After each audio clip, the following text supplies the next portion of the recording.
Eny amin'ny teny MCC Ivato fa afaka nianiko ao anatin'ny fetin'ny Noely ihany koa ireo ankizy ao anatin'ny fikambanana Tanteliso nisy ny fiaraha-misakafo narahana korana ity fotoana lehibe ity ary ny fampizara faliana ny rehetra tao anatin'izany fotoana izany. Tao anaty faliana nakalazan'ireo ankizy ao amin'ny fikambanana Tanteliso eto Tanjombato ny fetin'ny Noely. Ny karakara lanonana tokoa ny fikambanana ny 13 Desambra lasa teo tao amin'ny efitrano filanonana ny fikambanana.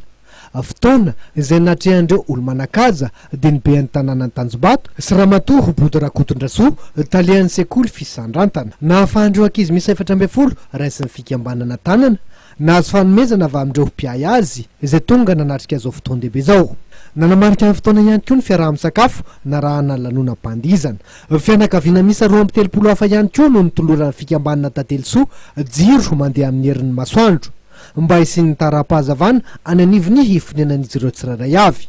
Fianakaviana sahirana valo hafa ihany koa nahazo arona misy vary, voankazo, akoho ary mofomamy.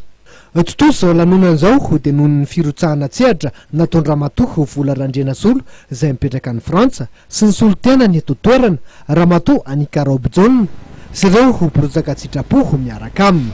Ety ampamarana ny fampalalama-baovao tompoko lasy tompoko vavy dia tsara ihany mampatsiahy antsika fa dia ho amin'ny rapitso ny fivoahan'ny gazety Soa. Gazety Soa izay laharana farany amin'ity taona 2024 ity manana ny mampiavaka azy izany gazety Soa izany ao anatin'ny gazety Midi Madagasikara no ahitantsika ny andindinin'izay fa dia ho farana antsika hatreto aloha ny fampalalama-baovao ho amin'ny rehefa avy eo arina ity fampalalama-baovao ity sy ny fandarana resabe ny sénateur Samson Golzarandrianjaka no vahiny ao anatin'izany fandarana resabe izany ary maro no fanontaniana ao apetraka aminy izay hitondrany valiny ihany koa ao anatin'izany fandarana izany aza dia no izany manaraka io fandarana io. Hatreto ihany koa ny fotoanantsika atao anatin'ity fotoanan'ny fampalalama-baovao ity izay ankasitrananao ny nanaraka izany hatramin'ny farany fa me fotoana eto indray tsika ao amin'ny rampitso makasitraka tompoko.